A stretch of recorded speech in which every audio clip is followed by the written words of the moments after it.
This podcast is free, and it's accessible to everyone thanks to support from listeners like you. If you value this show, please consider supporting its production by donating to our home, KUOW. It only takes a minute to give, and you'll be helping to support the production of this podcast. Make a donation at kuow.org or follow the link in the show notes. And thanks!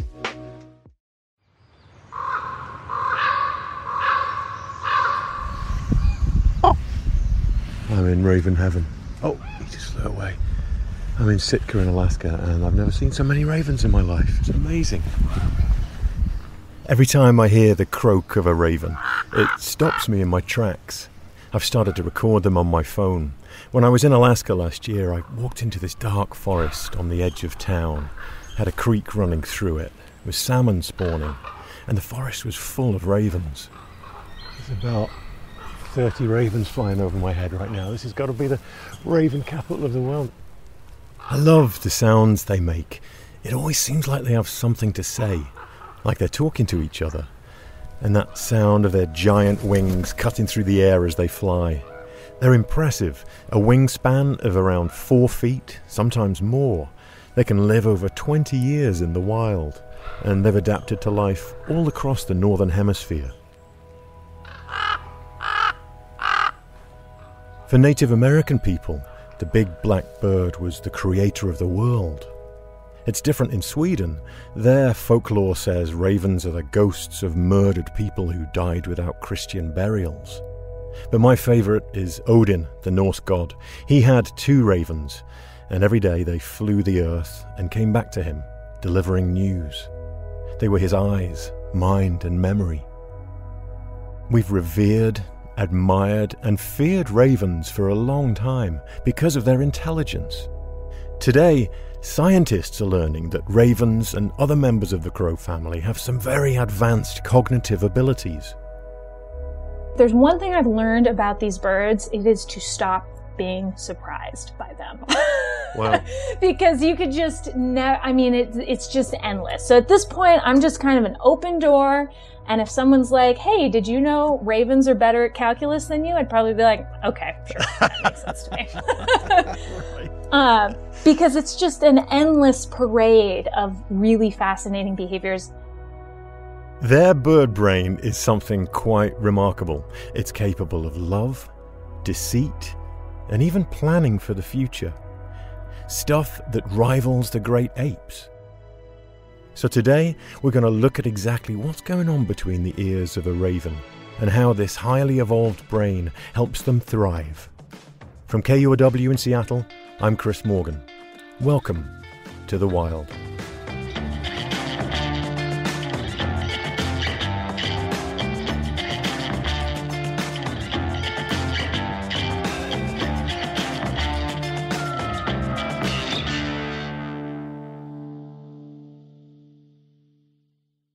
Growing up in England, I was used to seeing ravens in the Lake District and up in Scotland, but I didn't give them much thought until I was in my mid-20s, working on a grizzly bear research project in the Canadian Rockies. And here they took on a whole new meaning, because whenever you hear a raven in grizzly country, it could mean a grizzly is around, because the ravens eat grizzly bear kills, and they usually get pretty noisy about it. And my job at the time was to look for grizzly bear kills to find out what they'd been eating. So the ravens became my allies in that search.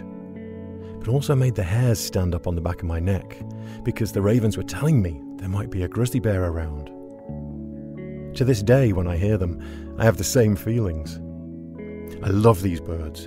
There's something mysterious about them for sure, but it's also that intelligence. I think it's all part of the allure for the scientists who study them. Why are you excited about ravens? Why am I excited about ravens? So, do you want the long version or the short version? This is Dr. Kaylee Swift. She's a raven and crow expert from the University of Washington, and she knows these birds well. What we know about these animals is that they are remarkably intelligent, and they have achieved that intelligence with a brain that is both strikingly similar and strikingly unique from mammalian brains.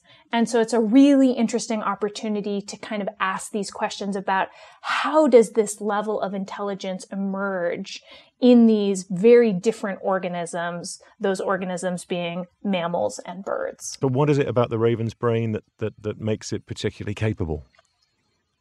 So the main reason is it seems that they have dedicated a much higher proportion of their brain to an area called the NCL, which is essentially the analog to the human prefrontal cortex. It's the area that is, as far as we understand it, in control of things like executive function and decision making and all of the stuff that sort of separates our basal reptilian behaviors from the really fascinating intelligent stuff that I think we identify with as humans and are very drawn to seeking in other animals. A raven's use of this well-developed part of the brain is what makes them so extra clever, tuned in. So, what kinds of things does that make a raven able to do? We've been able to find evidence for empathy, for example. Now, I want to be careful when I say that, because when I say we found evidence for empathy, that doesn't mean that we have license to say ravens possess empathy. It does give us license to say that they seem to have the hallmarks for what would give them empathy. Right. Which is that kind of like science hair splitting that is very annoying, but is true. And if they do have something akin to empathy, then it makes them unusually intelligent for a wild animal. So what we have been able to identify that these birds seem to possess is something called emotion contagion, where they seem to observe the emotions of other individuals around them and they take on that emotion. And the way that this was demonstrated was in a really nifty little study where they basically, they would set up an observer and a demonstrator paradigm. An observer-demonstrator paradigm is a type of animal behavior experiment where researchers watch two animals interacting, in this case, ravens. The demonstrator raven is doing something, while the other raven, the observer, is watching. It gives the researcher a chance to see if one raven is learning from the other. And they would give the demonstrator a box. And in half the trials, there was something really cool in the box. And so when the ravens peered in it, they were like, their body language indicated to the observer, like, woo, there's like a great treat in here, whatever it was. Versus in the other half of trials, the demonstrator looked in the box and was like, I'm not excited about this. And their body language reflected that. And then the next step was to then give the observer a box and see what they did. So now it's the observer raven's turn to look into the box, to react. The researchers saw something really interesting. And they found that in trials where the observer had seen a demonstrator react excitedly, that those birds were really interested in looking in those boxes. They were all about it. And the birds in the latter group that saw somebody like not be so excited about it, they didn't really want to look at Wow, interesting. In other words, an excited raven makes raven onlookers excited, and a disinterested raven makes onlookers, well, disinterested. That kind of study gives pretty good evidence that they are paying attention to the emotions and the reactions of other animals around them and sort of taking those on when they're then put in similar situations. And that really is the foundation of empathy, right? It's our ability to go, my friend looks sad, and that makes me sad, or that makes me happy, or whatever it is. These empathy traits are a good gauge of intelligence. They're even known to comfort each other when one raven consoles another that's been in a fight or some stressful situation. But science didn't always view these birds as intelligent at all. In fact, early researchers thought that ravens and all birds were just the opposite. We, as Western scientists, approached the natural world in this very anthropocentric way, right? Where humans were the top tier of evolution. And because birds are evolutionarily very distinct from mammals, we figured, well, they can't be like us, right? They can't be as smart as us. That would be hugely insulting. When it comes to evolution, ravens have been separate from primates for at least 252 million years. They look nothing like us or other primates, very little in common. But interestingly, they have similar intellectual abilities. Like their intelligence has evolved alongside primates, including humans, in a kind of a parallel bird world. Take their brain. The actual physical structure of a raven's brain is quite different from our mammal brain. So for example, I think when most listeners, if I ask them to close their eyes and picture a brain, they picture this very squishy, wrinkly organ, right? Bird brains are actually entirely flat. They're smooth. They don't have those kinds of ridges. Scientists misunderstood that difference. They assumed that a bird's flat brain surface meant lack of intelligence. And so it was kind of that combo of just, honestly, hubris and then a lack of imagination for the fact that nature can put things together in a wide variety of ways, sometimes to the same outcome. These brains were built differently, evolved differently. Their brains are also, they're not layered the way mammalian brains are. And early scientists, they looked at an amphibian's brain and a reptile's brain and kind of on up to these mammalian brains, and they saw this addition of layers. And they thought, okay, well, that must be what gives humans and primates our unique intelligence, is we have these layered brains, right? And they're big. A raven's brain, on the other hand, is literally the size of a walnut. But the ratio between the size of a raven's brain and its body is one of the largest of any bird in the world. This brain-to-body mass ratio is what makes them so smart, even without all the layers in the brain. You can kind of think of it a little bit, the analogy I really have appreciated is like a Mac and a PC, right? Those are very different computers. They can execute a lot of the same stuff, but the way they do it is pretty different in some important ways. They're clearly such smart birds. Does the phrase bird brain upset you? It doesn't, and not because it's not inaccurate, which for these particular birds it absolutely is, but because it does provide me, and this is why I'm so popular at cocktail parties, it does provide me that moment that we all crave to go, well, actually, right. Let me tell you, right. And I live for that moment. So it's an open door. It's great. So being a bird brain is a compliment if you're talking about ravens. Their intelligence and ability to empathize, read emotions, helps them survive.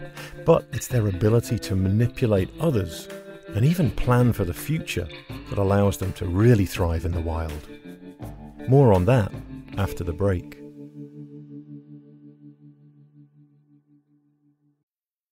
I'm Alex Schwartz. I'm Nomi Fry. I'm Vincent Cunningham, and this is Critics at Large, a New Yorker podcast for the culturally curious.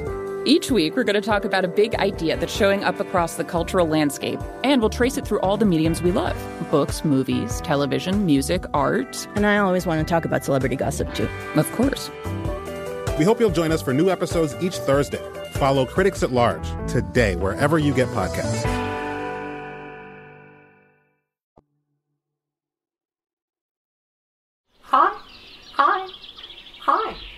Hi. No, you've not tuned in to a different story. That's a raven talking. Wow. When I first heard this, it blew me away. Right away it makes you think parrot, of course, but the raven might be offended by that suggestion. This raven is being cared for in captivity in England, where he's learned to mimic human speech. Wild ravens can mimic dogs barking, squeaky gates, wolf howls, even flushing toilets. They are lifelong learners when it comes to communication. They have dozens of vocalizations, from deep gurgling croaks to colourful pops and shrill alarm calls, and they use them to communicate any number of things with ravens in their social group, from danger to opportunity. There's a lot to talk about. And that's because ravens are processing a lot. If you would build a brain, you should build it like a bird brain. Dr. Mattias Osvat is a professor of cognitive zoology at Lund University in Sweden. Because they pack so many neurons into a much smaller space. That's why a small bird brain can be so smart. In fact, they have twice as many neurons as we do. And it means that they're able to have the primate intelligence with a fraction of the brain size. And they also put most of their neurons in the brain in what corresponds to our associative areas. I mean, the juicy parts that makes cognition cool. But Mattias wasn't always so hip on the cognitive abilities of ravens. He got his start in cognitive research with slightly bigger animals. Actually, when I started my research, I was focusing on cognitive evolution in humans as a PhD student. And then when you study cognitive evolution in humans, you must study great apes. Mattias was looking to see if apes could plan for the future, predicting a future event. 10 or 15 years ago, it was thought that only humans had this ability. So it was a big deal when scientists showed that apes can in fact plan for the future. Then one of Mattias's colleagues pointed out that there was more and more evidence of the intelligence of corvids, members of the crow family, like ravens. So Mattias brought some ravens out to his farm in Sweden to see just what they were capable of, to see if they could plan for the future too. We wanted to replicate all planning studies that has ever been done on apes. Their experiments started with a box, an apparatus, Mattias calls it.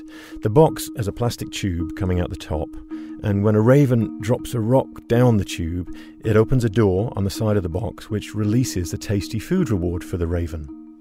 And we showed them once how to drop the stone, and they all got it immediately.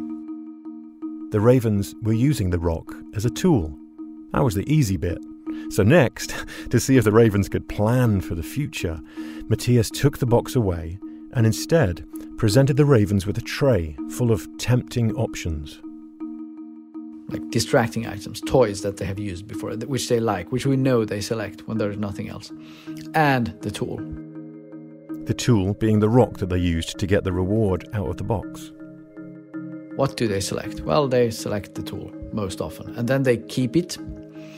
They sometimes cache it, they carry it around, and then the apparatus gets installed in a different area and they can see it then. If they have kept the tool, they can use it.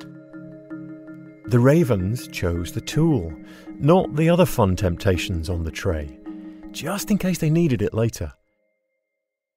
Then, 15 minutes later, the researchers put the box, the apparatus, back in with the bird, and sure enough, the raven used the rock he'd kept, dropped it into the tube, and got the nice food reward.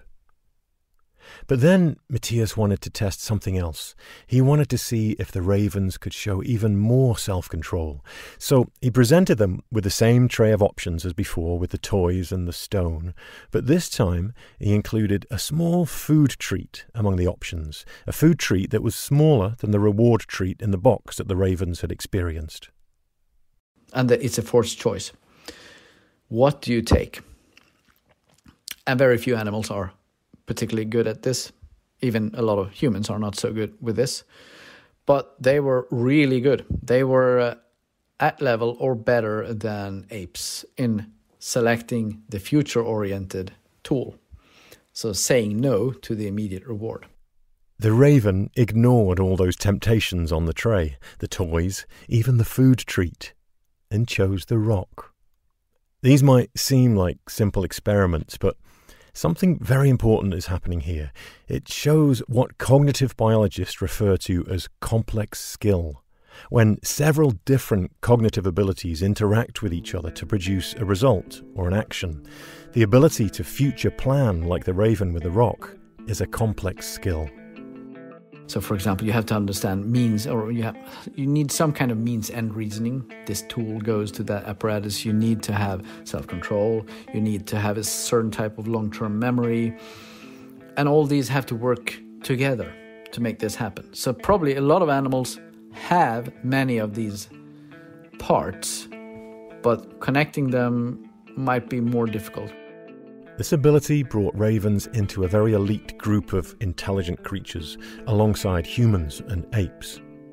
In the wild, it's foresight and planning like this that can increase your odds of survival, especially if it's coupled with an ability to manipulate others.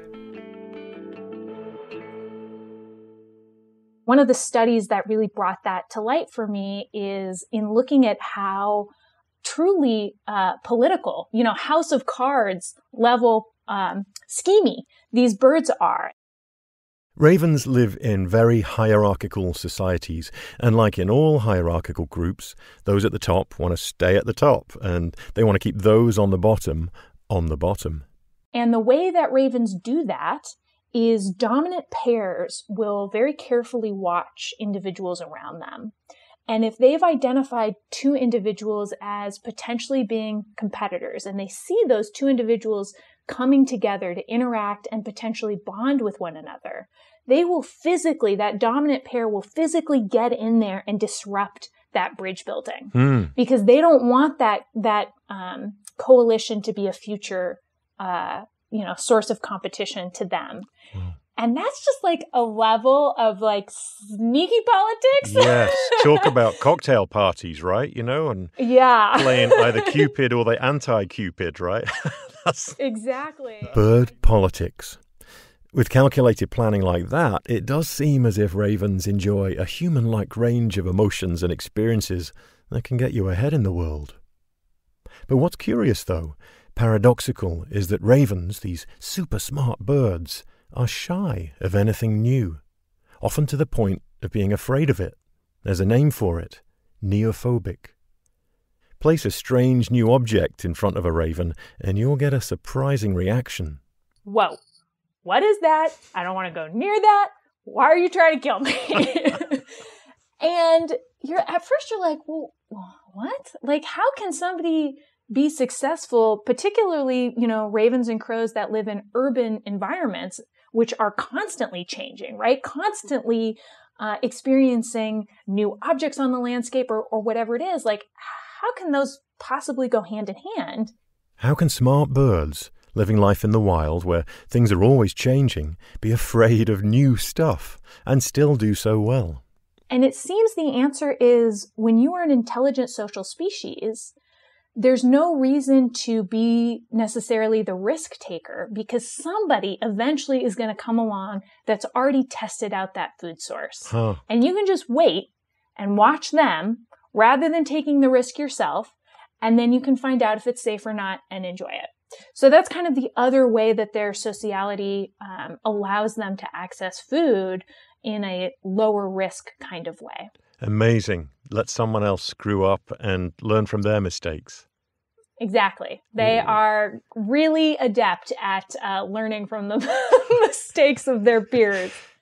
These remarkable birds have fascinated humans since ancient times. There are so many layers to their intelligence. But for Kaylee Swift, it's more than that. More than an intelligence that can be measured by science.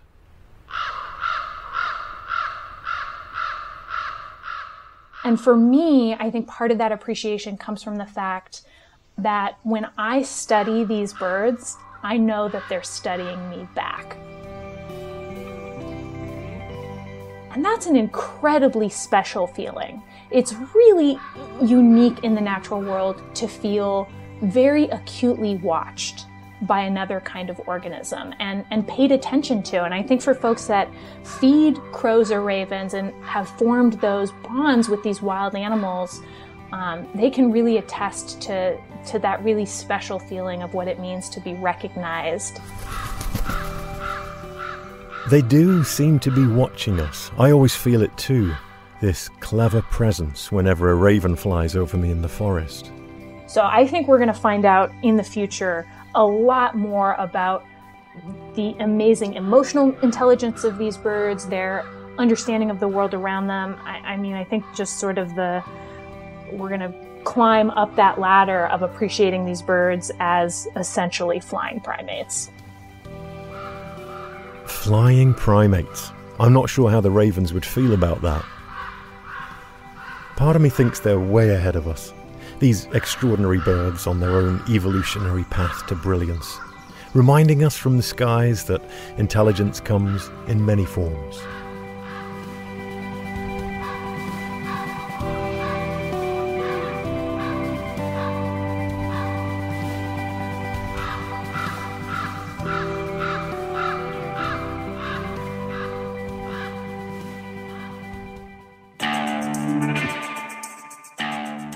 The wild is inspired not just by nature, but by people who work in it, love it, protect it. We have more information on our website, thewildpod.org.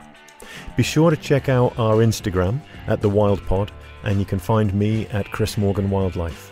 Oh, and one more thing about ravens. If you're like me and you truly love ravens, Kaylee Swift has one last piece of advice. But I get this question a lot of like, do they make good pets? And my answer is like, well, it depends on what you mean by good. If to you good is having basically a 2-year-old that can fly and has a razor for a mouth and likes to destroy stuff all the time, then yeah, they make great pets. A very special thank you for their kind financial support to Rose Letwin, Jill and Scott Walker, Ellen Ferguson, Anna Kimball, John Taylor, Mark and Rebecca Wilkins, Bob Yellerlees, and Paul Lister. The Wild is a production of KUOW in Seattle and me, Chris Morgan, with support from Wildlife Media. Our producer is Matt Martin. Jim Gates is our editor. Our production team includes David Brown, Juan Pablo Chiquiza, April Craig, Kara McDermott, Tio Popescu, Darcy Riggins-Schmidt, and Brendan Sweeney. Our theme music is by Michael Parker. Thanks so much for listening. If you enjoy The Wild, please do ask your friends to follow our podcast and maybe give us a review. Thank you, and take good care.